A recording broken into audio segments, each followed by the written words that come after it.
We are doing a particularly interesting topic today, which Chaitali calls eating like a mountain. Intriguing even to us when she spoke to us about it. And Chaitali herself has been part of the foodwize team now for some time.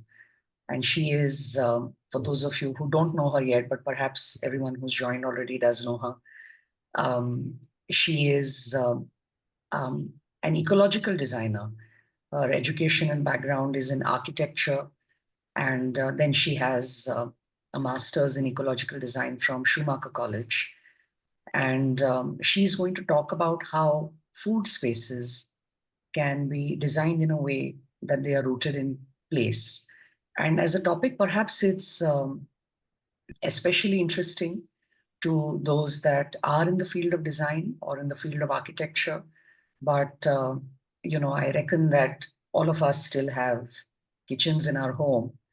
And we're not yet living in a time where kitchens have been taken off entirely.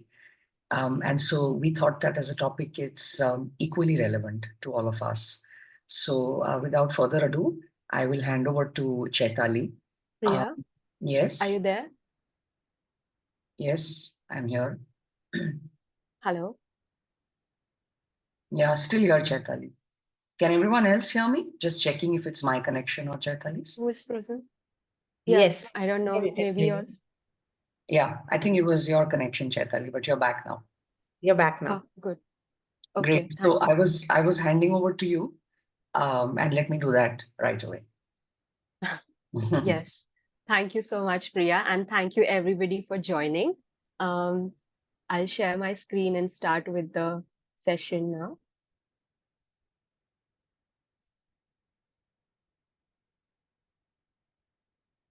Oops. Is this visible, Priya? Can you give a thumbs up? Yes. Yes. Great. All right. Thank you everyone for joining. And I'll be speaking about eating like a mountain today. And the title is inspired by the book called Thinking Like a Mountain from a Council of All Beings, written by John Seed, Joanna Macy, Arne Ness, and Pat Fleming. And we will slowly discover what eating like a mountain means. And also, what I'll be speaking today, most of it comes from my dissertation back at Schumacher College when I was studying ecological design thinking. And this webinar is a way for me to take my dissertation ahead in a new direction, in a new step. So, yes, thank you all for being a part of this. I'll give a little guideline of how the session will be today. In the beginning, we'll do a little guided visualization. So I'll encourage you all to be seated in a position, in a place. And then we speak about what is eating like a mountain and how designers can encourage such kind of eating. And in between, there'll also be a few interactive exercises. So it'll be great if you can have a notebook and a pen with you. And towards the end, I'll have some closing remarks. And and then we can get into questions, reflections, and comments. So starting with the visualization, in this part, we are going to become a mountain. So how do we do that is now I would really like to invite you to close your eyes and follow my voice as I speak. Is everyone good with closing their eyes?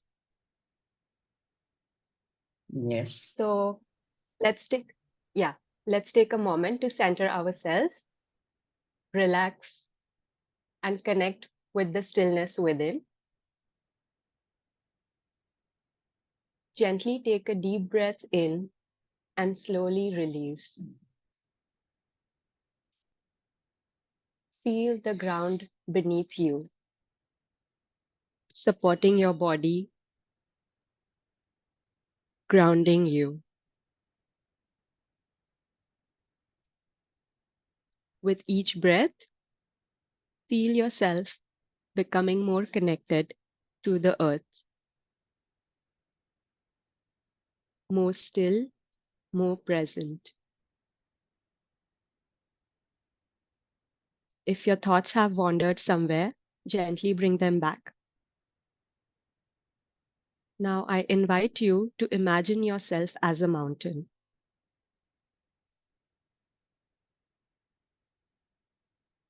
Picture yourself in a landscape, tall and strong, deeply rooted into the earth. You are steady and timeless. Your peaks rise into the sky, and your body is vast, spreading across the landscape.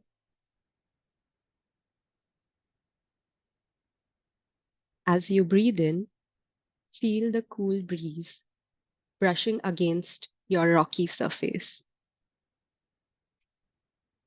And as you breathe out, release any tension, letting your body merge with the landscape around you. Notice how, as a mountain, you are nourished.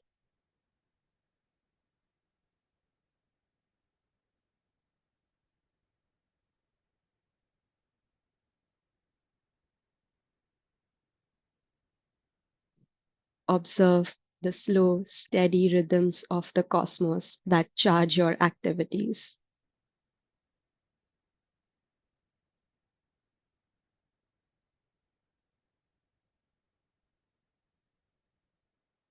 Perceive the rain that gently feeds your soil, the sunlight that warms your surface, and over time, life begins to grow.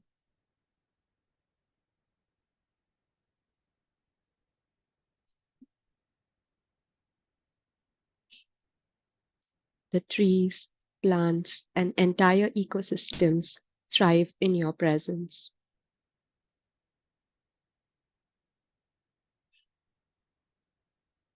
To nourish yourself as a mountain, you take only what you need. Never in a rush. Always respectfully flowing with the cycles of nature.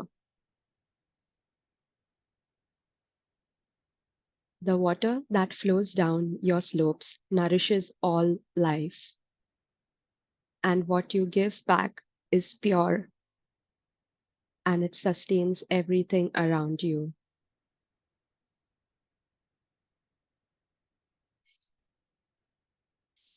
As a mountain, you realize that the nourishment is not just about feeding your own needs, but supporting the dynamics of life around you. So, what does eating like a mountain really mean?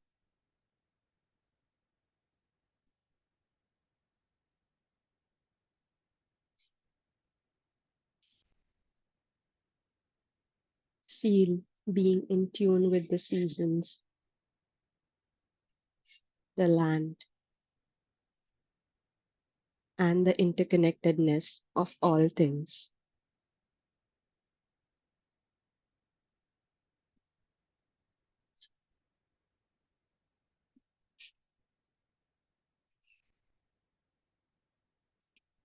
Nourishment is a deep, reciprocal relationship rooted in patience and care. What other meanings have emerged?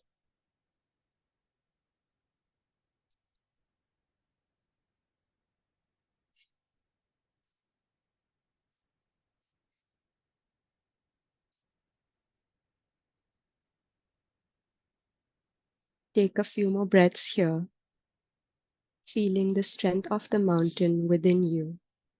And when you're ready, gently bring yourself back to the room, to your body, feeling refreshed and grounded in this deep connection.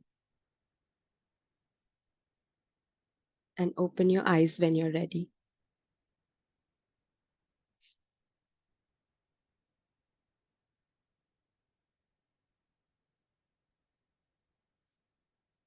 Thank you.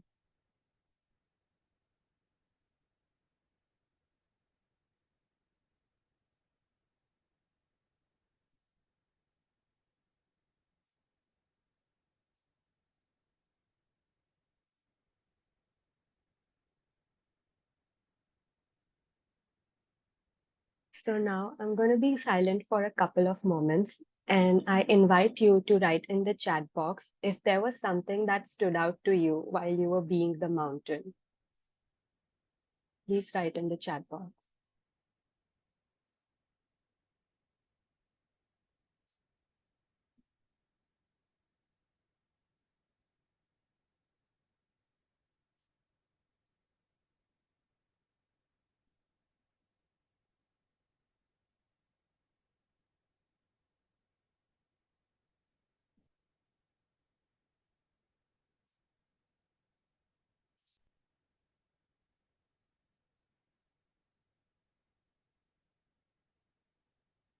Maybe something that stuck to you about being a mountain, about being in the place.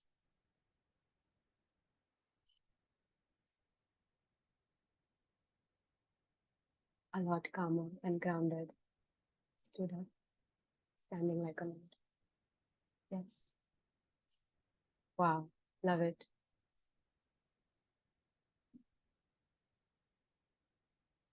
Provider, right.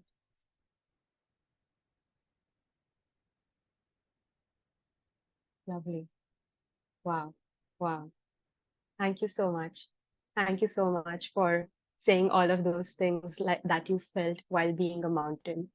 So now in this webinar, what I'm precisely going to speak about is how can we learn from the mountain as humans in terms of our eating patterns. So one of the point which is about being the mountain is that it flows with the seasonal and the local cycle. So what is to be learned from that is just as the mountain is connected into its landscape and it's thriving through its natural cycles, the humans can adopt a diet of that reflects seasonal and local foods. So what it really means to eat seasonally and locally is to find what is really abundant and local in your area. So when we are eating what is abundant, we are actually being in tune with the cycle. We are actually being a part of the natural cycle when we are eating what is local and abundant, as opposed to while living in cities, we often feel like having a taste, a taste of something that may not be local, may not be abundant, may not be enough for everybody, but we feel like eating that and we go to the supermarket and we get it. But quite often, it does not serve the natural seasonal cycle. So if we find ourselves in that cycle, maybe we are not eating like a mountain, or maybe we are part of some other cycle. So I really encourage you to think when we are working towards our taste, and also while we are understanding the cycle of the nature, and how when we are being in tune with the natural cycles, we are also allowing life to thrive. Also, the mountain is slow and patient. This inspires us to have more mindful eating habits, which is taking time to grow our own food, taking time to prepare our own food, and enjoying our food rather than rushing through the meals. So quite often we also, when we are living in the cities and we do not have enough time to cook everything or to even pay attention to where the food is being grown or where it comes from, we eat what is available, in the closest of our circles. So again, at that point, I encourage you to think about what is being slow, what being slow in that circle would mean, and what in being slow in the ecosystem of the mountain would mean to eat with those habits, as opposed to the fast food habits, and really honor each step of the process, which is growing, cooking, fermenting. And I can understand that not all of us can be a part of every step. Not all of us can, grow the food also and cook the food also. So in these cases, we depend on our families, we depend on our communities, like that. And also the mountain, it is grounded that it holds the traditional and cultural wisdom. It has been in the place from millions of years. So when someone has been in a place from almost the starting of the time, they develop a wisdom of that place. So what we learn from the mountain is to understand the traditional and the cultural food wisdom of our locality. Maybe we are not from the place where we are living at the moment, but how can we honor being in that place? It is by understanding the traditional and cultural food wisdom. And also, when we are practicing that food wisdom, we are in a way preserving that food system from that we learned from our ancestors and that we can pass to our future generations. The mountain is also self-sufficient in a way that it has a closed loop of nourishment. Anything that comes to the mountain stays with it, and also it respectfully goes out of the mountain in a way that it circles back. So the one thing to learn from the mountain is to understand the circle of our food system, that where are we getting our food from, how are we storing it, cooking it, eating it, and then how are we managing the waste of this food. And like I said, it may not be possible for each one of us to be a part of each of these systems, but in that case we depend on our families and our community, which takes me to the next point, which is that the mountain is interconnected, that although it is self-sufficient, in the same time it is also interconnected, that when it is nourishing itself, it is not just nourishing its own self, but it is nourishing the whole ecosystem that is a part of it. So in the same way, when we are eating every bite of food, I would encourage you all to think that if in one bite, what all other systems of the ecology are connected, and how am I, by eating this bite, nourishing the whole ecosystem. It's not just something that I'm taking, but it's also about something that I'm giving back. So in a way, eating is an ecological act. In a way, it is a relationship with the ecosystem that we are a part of. We are not separate from the natural ecosystem where our food comes from. And the mountain is also minimalist. It takes only how much it needs.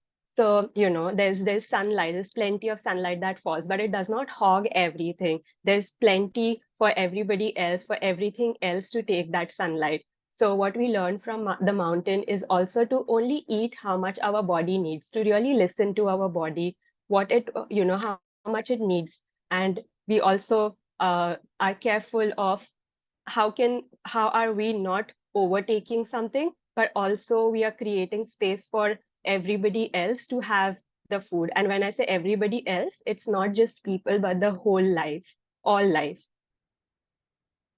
And if there is anything else that the mountain is and that I missed, I encourage you to type in the chat.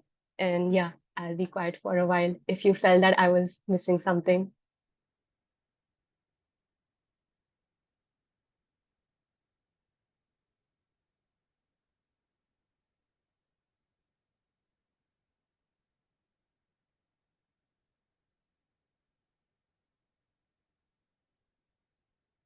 Leftovers and wastage, reliable.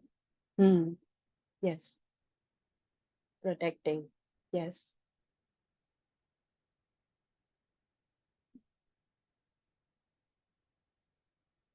Loving. Inclusive. Wow. Love it. Gives something. Yes. Love it.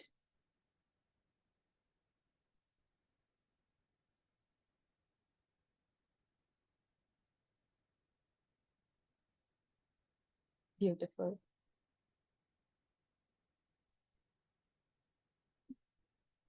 So now that we know what the mountain is, how could we how could we eat like a mountain? You know, and is this even valuable? So at this point, if anybody who has an answer other than yes for not finding eating like a mountain valuable, I really encourage you to come and speak towards the end of this session when we will have the Q&A and comments. And what would you do to eat like a mountain? Maybe find local markets, or try to grow something by ourselves, try to cook together. What would you like to do to eat like a mountain? And please type in the chat box if you may have any insights on this.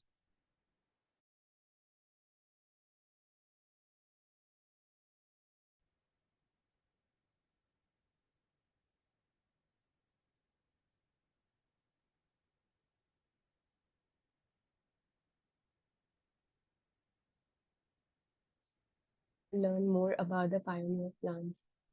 Wow. Hyperlocal produce. Yes, growing some of my own food. Invite friends to share a meal. Wow, love it. Love it. Thank you so much, everyone, for responding in the chat. Thank you. Prefer local grown. Grow self in the backyard. Yes. Yes. Foraging. Yes. Thank you. Thank you. And now that we are kind of, in a way, thinking already like a mountain, and we are trying to see how we can eat like a mountain, I would, I would, I would like to bring a point that how can designers encourage this way of eating?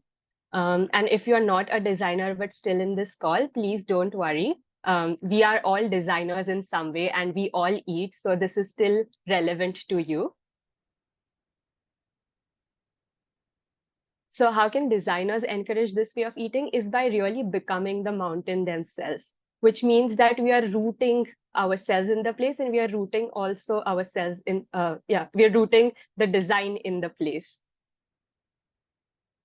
So now to design any space that is rooted in place, what is required of the designer is to be aware when we are meeting any place that is being designed. So to nurture our inner skills in a way, and also understand about how can we understand the place when we are in silence, understand the place with empathy and intuition and imagination, and to really learn to listen to the place without any judgments, and to prepare to meet the place as if we're meeting someone new. Instead of a place, we're meeting someone who is a new alive being, and we be open, especially in our heart space, to let the essence of this new being flow through us. And that all of that comes through the practice of deep listening. So to be able to go forward, I would like you all to choose a place in your mind, or maybe you write down in your notebook. It could be any gastro space. A gastro space is a place where people eat. So it could be any gastro space or edible landscape project that you might be already working on. I know that there are a few architects and landscape designers in the group. But if not, you could also choose your kitchen or your food garden or any other place that you would like to work with for the purpose of this webinar. I'll give a couple of moments for that.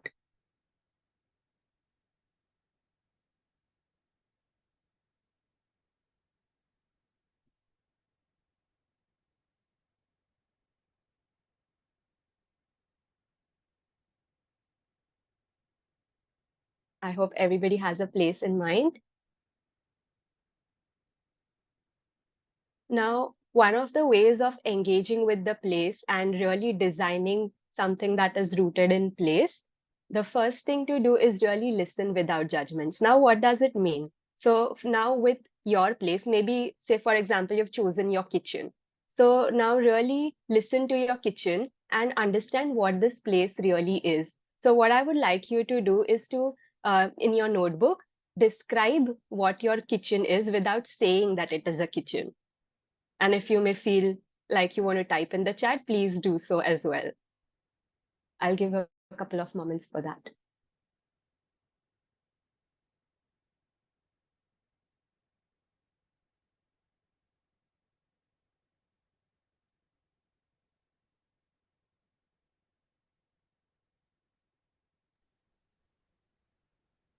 Chaitali, would you like us to say in the chat or just to ourselves? If anybody feels like they want to say in the chat, that's good. If not, please good. write down in your notebook and Okay. let me know once you've written, maybe a thumbs up or something. Mhm.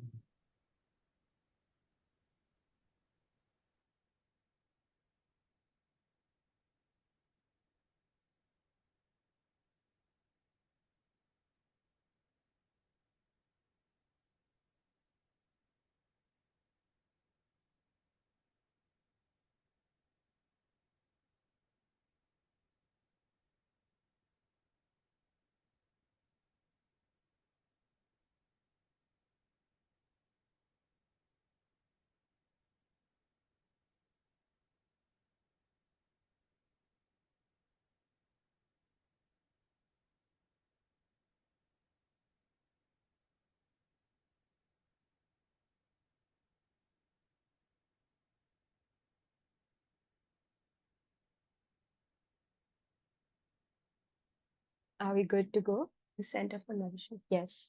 Thank you, Priya. Yes. Maybe some of you have written something in your notebooks, or maybe some of you need more time. I'll encourage you to continue doing this even after the webinar.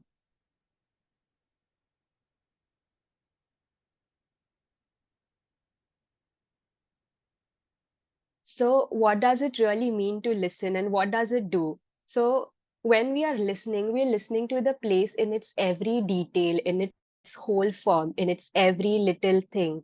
And when we are listening to the place in this way, when we are noticing the details, we are also noticing how it feels to us. How do we feel in a particular space in that place? So when we are doing this listening exercise, we're also noting down that.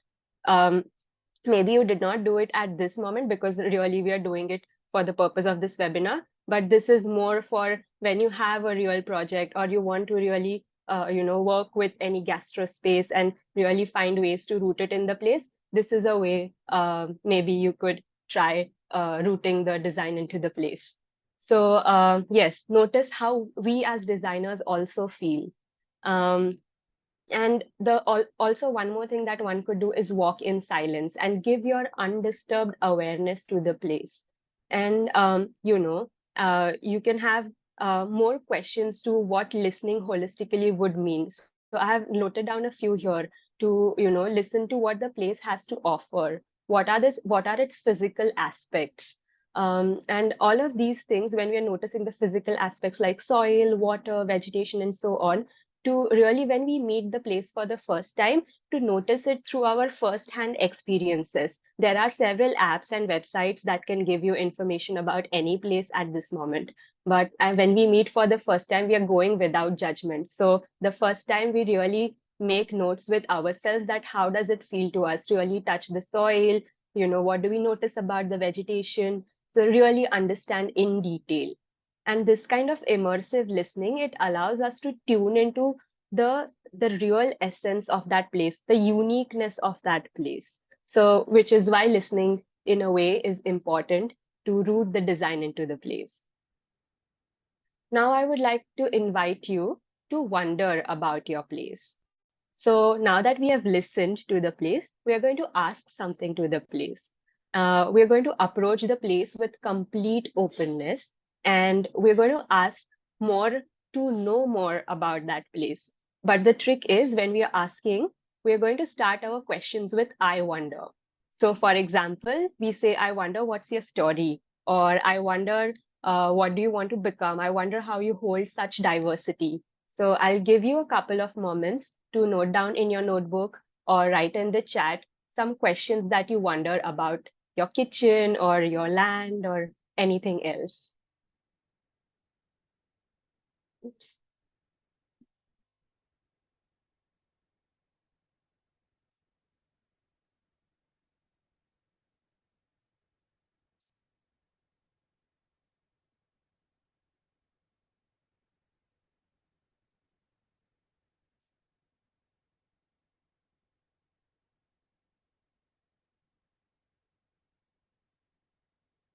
Please ask questions that you would like to know from your kitchen or your place that start with you wonder.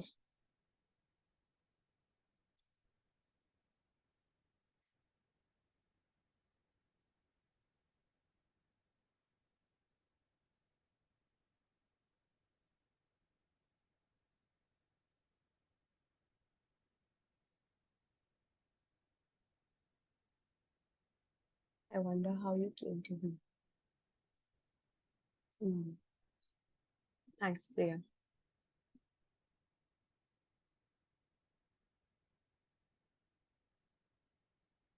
Wow, beautiful.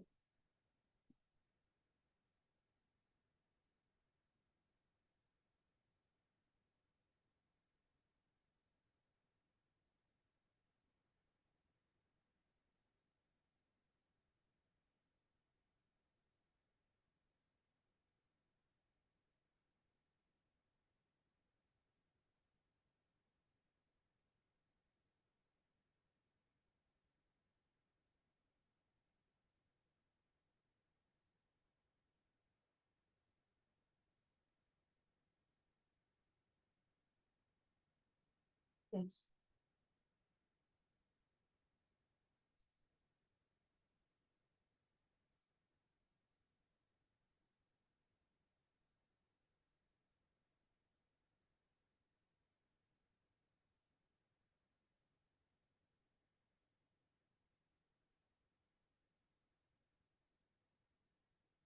Wow. Love it, Marina.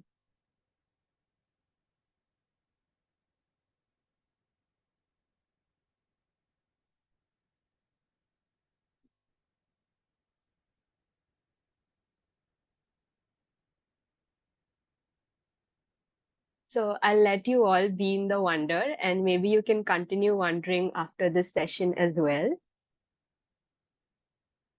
So, what does wonder really do and what it means?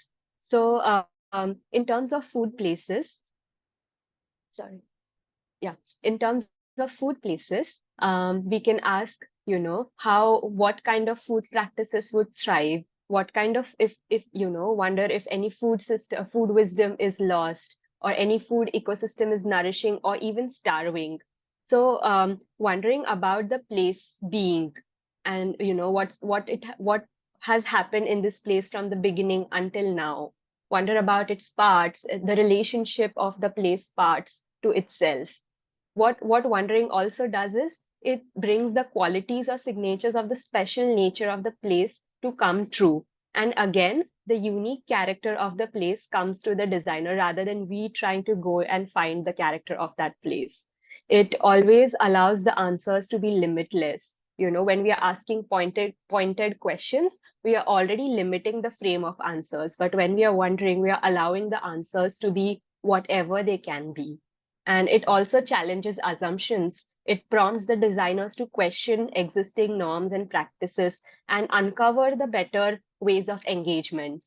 It also helps to promote divergent thinking, which means so that it helps to generate multiple ideas, plural perspectives, and expanding the range of potential engagements. It in a way also develops a first step to developing inclusiveness, like someone mentioned that the mountain is inclusive. So yes, wonder is perhaps one step towards that. Now, next, I would invite you to behold and notice in your place if there is anything that is repeating itself, any activity or any material or anything else that you find that is repeating in your kitchen or in your land or any other space that you have chosen. You may write in the chat or write in your notebook.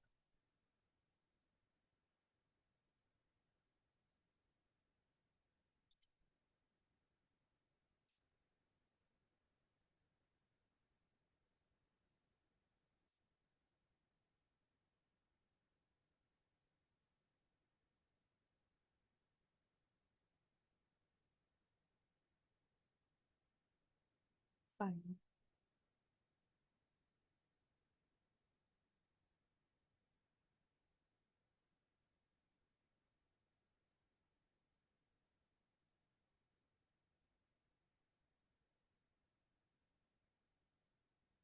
Happy conversations. Love it. No, no.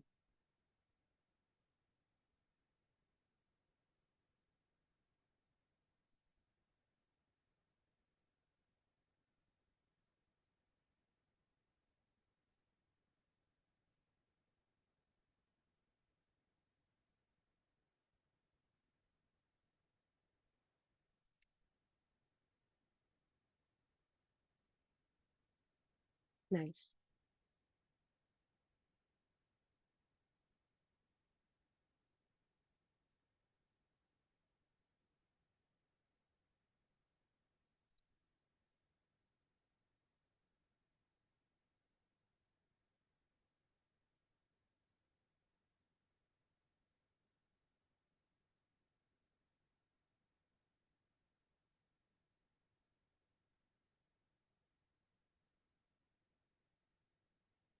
I'm sure that when we sit and think focused about any place, that we can find many more patterns or many more things that are repeating itself. So, what are these repeating things are basically the emerging patterns. And when we are trying to understand a place, we are also trying to understand what are the patterns that this place creates or that happen on this place, or whatever in relationship to this place. And quite often doing this exercise of noticing patterns with a group of people, it helps to bring a lot more patterns that we can see as only ourselves, because all of us have a particular type of upbringing. We have some kind of experiences, and that allows us to perceive a place in a particular way. So when we are doing it with a group of people, we are allowing more perceptions to see the place, and to allow all kinds of different patterns that were noticed to come to the table. And identifying these patterns helps the design, that helps to inform the design, and makes it, makes the flow of the design harmonious with the environment rather than disrupting it. For instance, noticing wind patterns may influence where to plant crops or how to design open air markets or dining areas. And when we are observing these patterns in maybe a larger land, then we can understand about its cycle of growth and decay. What's not working or what's working, what has been not working, what's that cycle. What's the interaction of people and all life with this food. So yes, noticing all of these patterns help us again to understand the uniqueness of a place, and it allows the place to come to life, rather than we trying to go and really notice details about the place. So next is, I invite you to become like we became the mountain in the beginning. To understand what the mountain is trying to tell us, I invite you to become this place. So if you're becoming if you have chosen a kitchen, I invite you to become your kitchen, and maybe close your eyes and notice what do you observe by becoming a kitchen. Maybe you observe some relationships, or maybe you observe something else, your relation to the larger ecosystem, or anything else that goes on. So please become your place and maybe make some notes.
Any observations of becoming your place?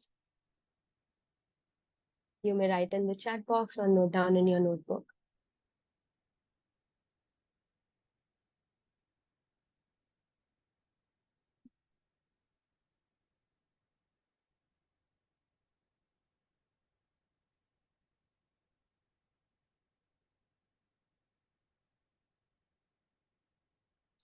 Hmm. Isolated yet connected. That's beautiful. Daily observing, overflowing with great sense of responsibility. Yes, yes, yes. And I'm sure that there are many other observations as well.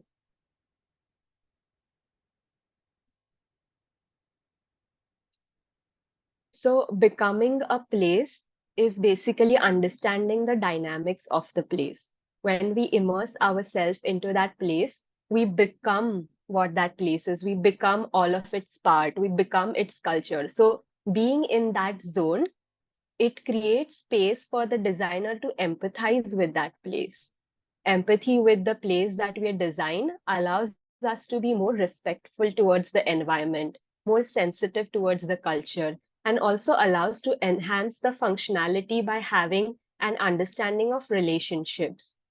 And this also allows to intuitively feel what kind of food space would nurture life into this particular place.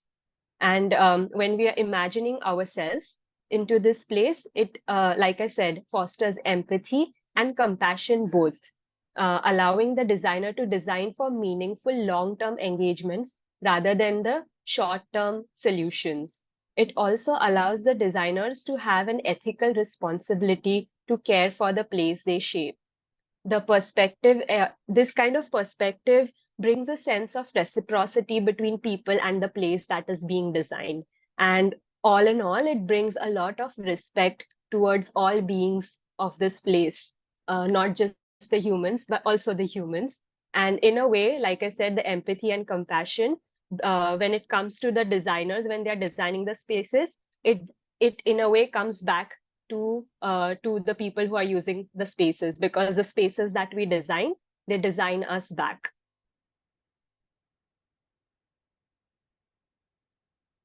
Now the next one more invitation is to understand how we can communicate.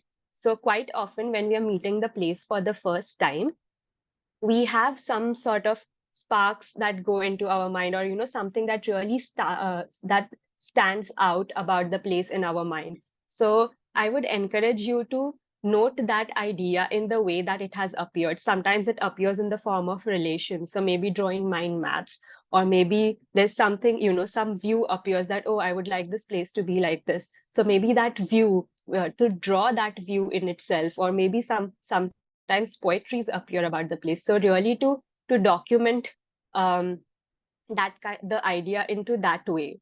And you could do this later because it takes time, and also it happens when it happens.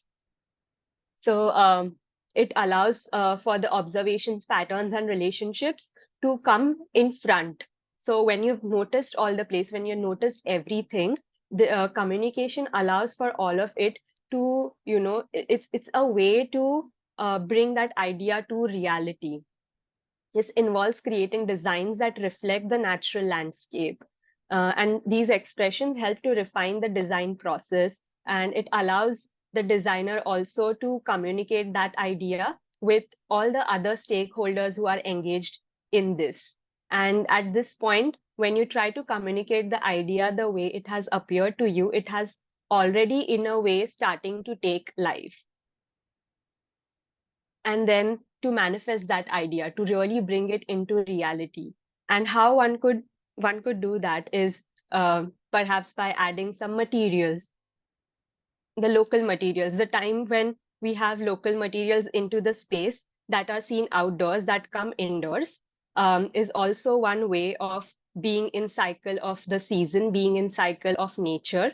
Just as we eat what is local and abundant, we also use for building structures what is local and abundant. So much so that at a point we are integrating those features that blur boundaries between the inside and the outside. And also, in a way, we are manifesting that place from, manifesting our new design from the existing place itself. And to give a design, to give an example of a place that is perhaps a food space that is designed in this way is Navdanya Farms. And I visited Navdanya Farms last October. So how they are eating like a mountain from my perspective is that they are seasonal and local. They grow a variety of things, a variety of plants in their farmlands, and they're also growing those plants with not just in isolation, but they're also growing them with their companions. So companion planting means that there are some plants that thrive when they are planted together. So they're also doing that. So in a way, they are understanding the cycle of what works in the local and what works in the season. And this is a photograph from the table, or the buffet table where the meals are organized. So for each of the dish that was made, they would always have the real grain with which that is made. So as you can see with the Naurangi dal, there's the dal in the bowl, and there's also the dal in its real form, so that we know what that dal is. Rather than just eating the finished product, we are also able to touch and see what that real thing is. And the same with ragi rotis. On the side, you can see they have made the rotis, which we are going to eat in some time. But at the same time, we can see how ragi is actually, how it actually looks. And actually, before having this meal, we were actually harvesting ragi. So we had also seen one step before of this, not one step, but quite a few steps before of this. So it was quite a interesting cycle of how we can be more mindful and how we can be in relationship with our food. And also it's all of these processes being slow and very, very mindful. And how this place is rooted in place. So one thing that they do is, in the seed bank of Navdanya, they have various ways of storing various seeds, and for each seed they store it in the way that suits the seed. So now how do they know what suits it? Of course, there's a lot of research that Dr. Shiva and her colleagues have done, and also on the same side they are learning from the indigenous agricultural wisdom of that place. So as you can see, some of the seeds, they were stored in clay pots. Some of the seeds were stored in metal pots. And also in the bottom picture, you can see the dried gourds. Seeds were also also stored in this. And like you can see the grass on the top here.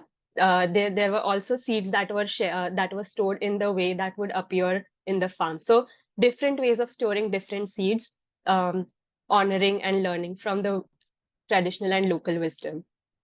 And they are also in very much interconnection with themselves and the community that is around the farm.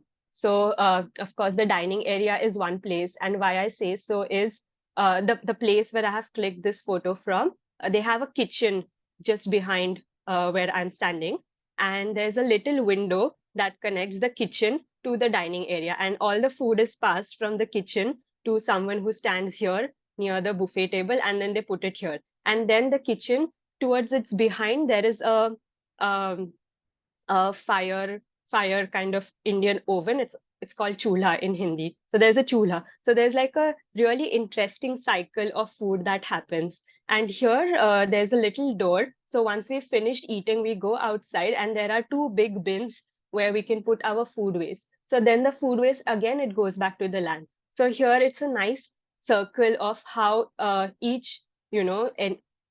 each part of the community, like the volunteers who are working there, the staff who is working there, everybody has a role to play. So how everybody is in sync with what is the cycle of each part of the food system and how it goes back to the land. So being in circle with the land and the seasons, and also the design being done in that way.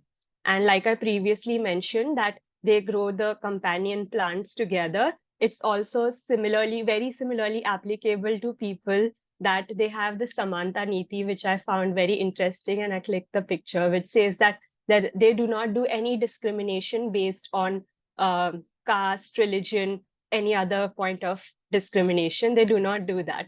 And that I found was very welcoming, was a very welcoming gesture to create a community that is really in harmony and really in tune, that welcomes all life just as the mountain does. So this was one example. And now I'm coming towards the end of this presentation. So I would like to bring to your notice that whatever I shared with you to understand the place, to design a place that is rooted in place, all of these ideas are not alternative to conventional ways of studying a site or a design process. These are rather a supplement that you can use to make your site study or design more holistic. And also it may have appeared linear because I designed it for this particular webinar in a way. But these processes are not really linear. They would Inspiration occurs at any point whenever the designer is at the place. So please be open and receiving and listening all the time, and always be aware when you are trying to design something in tune with the place or in roots with the place. And again, it's not linear.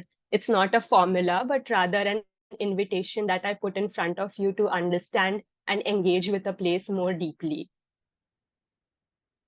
And to conclude, I invite you to embrace the mountain's wisdom, whether it is with respect to eating or to designing the food places, to really have that holistic approach and be in connection with the landscape around us and also within us.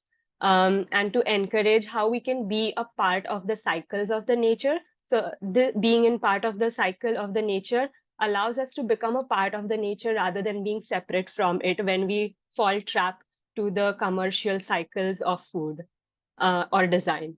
And by adopting this kind of perspective, we can foster more sustainable and more long-term engagements for nourishing and taking care of ourselves and, in fact, the whole ecosystem.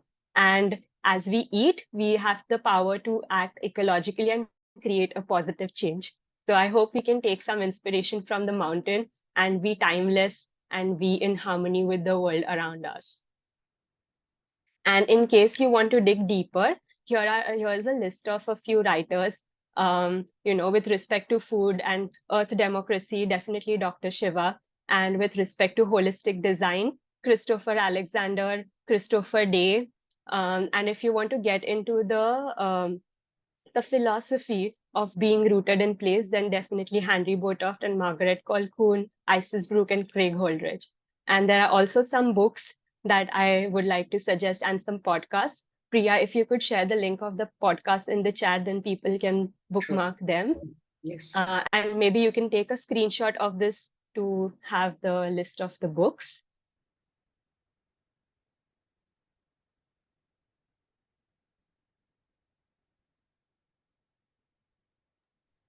Chaitali, there's a question from the Madhu. book that I had mentioned in the beginning. It's called Thinking Like a Mountain by John Seed, Joanna Macy, Pat Fleming, and Anne Ness. Thinking Like a Mountain.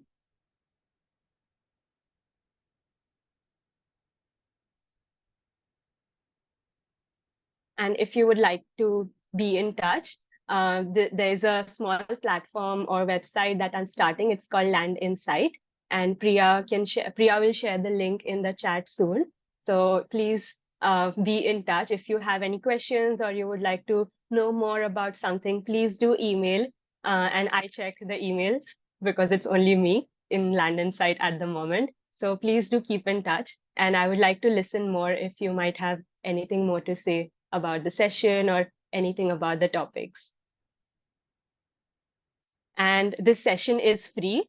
In case you feel that you learned something new or something that struck you and you feel generous, I would encourage you to pay a little fee. But again, it's not compulsory. It's only if you feel like. So for my Indian friends, you can scan this QR code. And for my international friends, you could please get in touch with info@foodwize.in and we can figure out.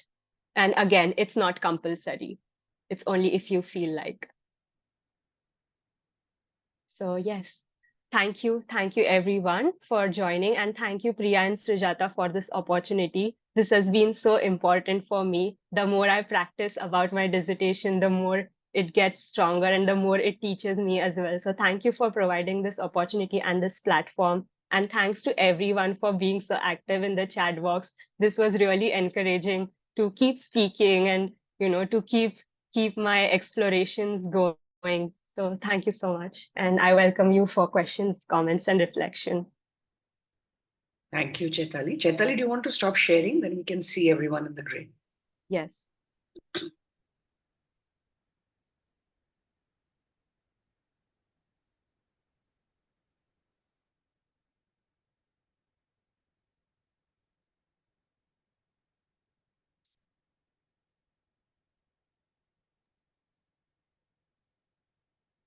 Anything that stood out, if it's not a question, it's okay.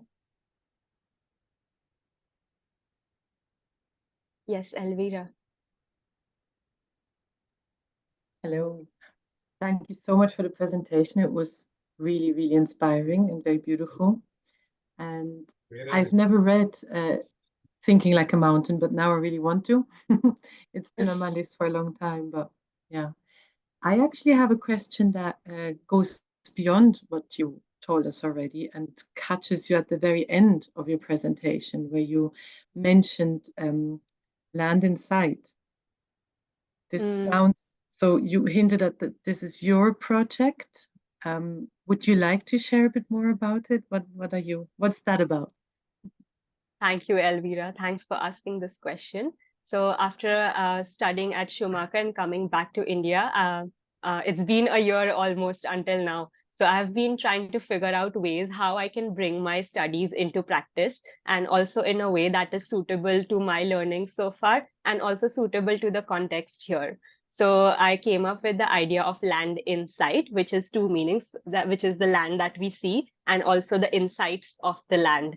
So I'm trying to set up something sort of an education. I don't want to call it a school because it is not a school, but something related to education where I would like to have more explorations in terms of ecological ways of understanding land for designing on it, and do more courses and workshops in that area.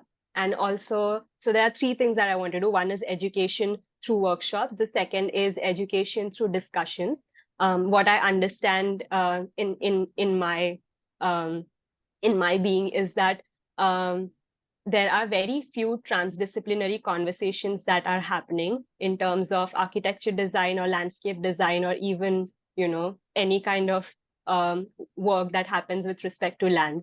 So my idea is to have more transdisciplinary conversations and invite people who might be interested, have a topic to explore on, and just come together and speak about it and then share it with the world. So that's the second idea. And the third idea is to, if anybody is interested in getting to know their land in a way that is more holistic, or just a way that is more to create a design that is more rooted in a place, like I explained, I'm also open to maybe consulting or guiding or whatever suits that project. So this is the idea of land and site for me. Amazing. Wow. I can't wait to see it flourish, and I would love to join at some. Thank you for your answer. Thank you, Elvira. Chaitali, there's a question in the chat from Yogesh. You want to have Yogesh, nice to see you here today. Thank you for coming. Sorry, I don't see the question. It's in the chat from Yogesh. Nowadays, okay. If you don't mind my voice, I can read it out to you.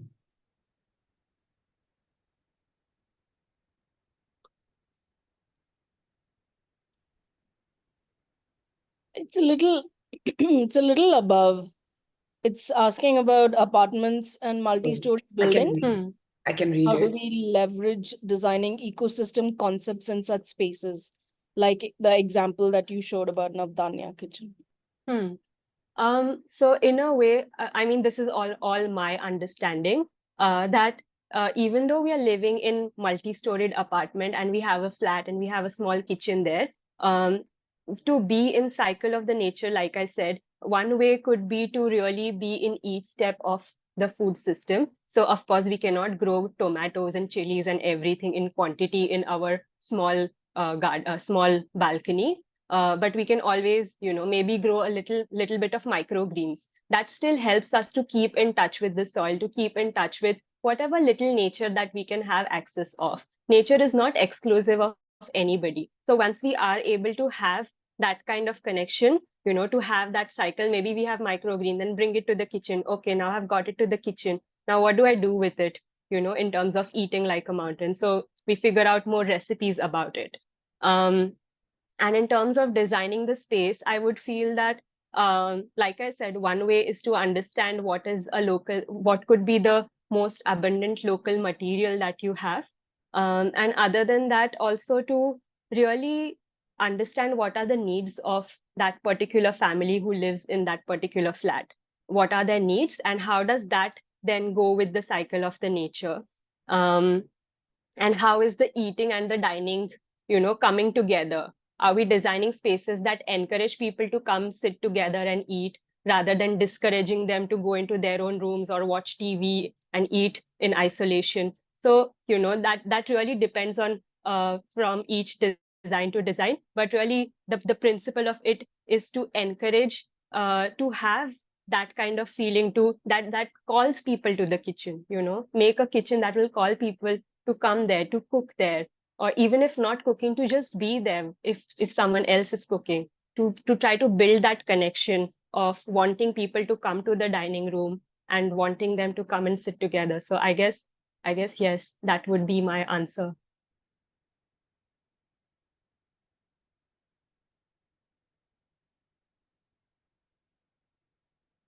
Wow, I love it, Madhu. Yes, coming together to eat on full moons. Beautiful. I mean, it's such a simple thing, right? We all know when the full moon is. Each month it changes, and it was like a Purnima thing.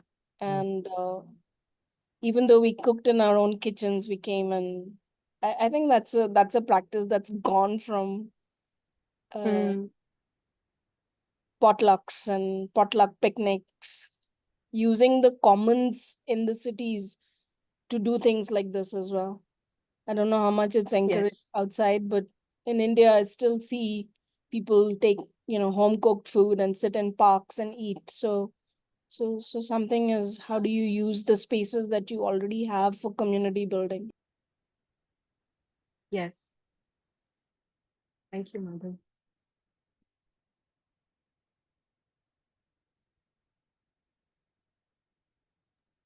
Anyone else? Any other reflections or questions?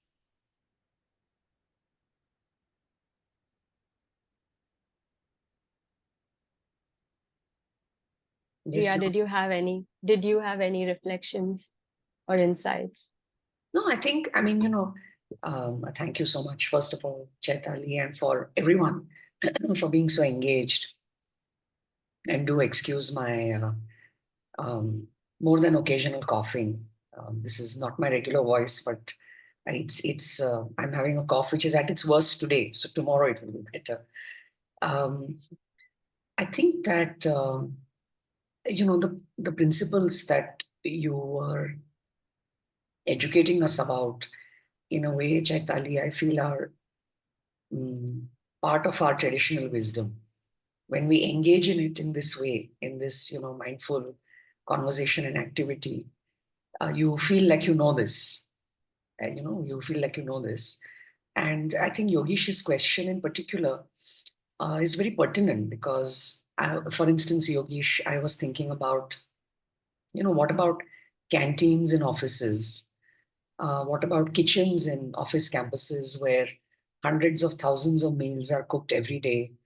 And those of us that work in places like that or have worked in places like that, like I have, we also know the principles that get prioritized.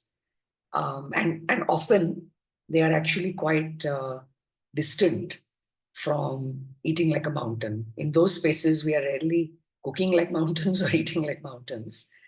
And I think that, if we, for example, um, even in spaces like that, which are brick, mortar, glass, where nourishing is important, I think if we started to think about how to apply some thinking, like you were saying, Chaitali, what you do in your kitchen, even if it is made of brick and mortar, then I think we could really start making a difference, and we could start to feel and help everyone feel like eating is not separate from being part of nature. So that's just my reflection. As you know, I'm always thinking about Thank you, Priya. how we make shifts in spaces like that, where so many millions of us are working and living. They may seem like they're disconnected from nature because they may not be near a mountain, but it's about bringing the mountain in the mind, isn't it, and bringing it into the space. Yes. Pardon my voice.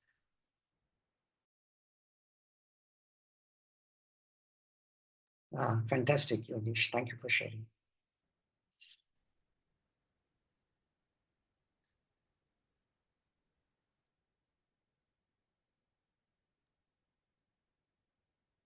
Great, Chaitali, if you would like to wrap up, if you had any final words for the group, I think we are ready to close. Yes, just one thing that Wilson mentioned about the waste, and I agree that waste is something that we really need to work upon when we are working with the urban population. There's one organization in Pune called Enora. I'll type that out, and they are working with bigger housing systems and cooperative housing societies, and they are working with creating waste systems that come from each household, and they've set up that system of composting that waste into the society itself, and then the soil gets formed and goes into the gardens, into the society. So that is one really interesting way of how we could deal with urban food waste. So yeah, I've typed their name, and maybe we could yeah, if anybody's more interested. And Yogi said I kind of yes, thank you, Yogesh, for sharing your memories. Yeah, other than this, really thank you for being a part of this, and it means so much for me speak at Foodwise, and also to speak a little bit about my dissertation and also land and site. And thank you everybody for joining. And Elvira, Marina, Johnny, my Schumacher friends, and everybody, thank you so much. It means so much. Thank you. Thanks so much, Chaitali and everyone. I think Chaitali has a feedback form that she would like for everyone to fill. So I'm just going to put the link out here. If you could just take a minute. It isn't just for her, it is also for Foodwise, so that we can make sure that the topics we engage in on this platform continue to just remain relevant in the broadest possible way. Thank you so much. And nice to meet all of you. Yes. Thanks for coming, everyone, and thanks for listening. Thank you. Have a nice Bye. evening, afternoon. Bye. Thank you. Thanks, Chaitali. Johnny. Mhm.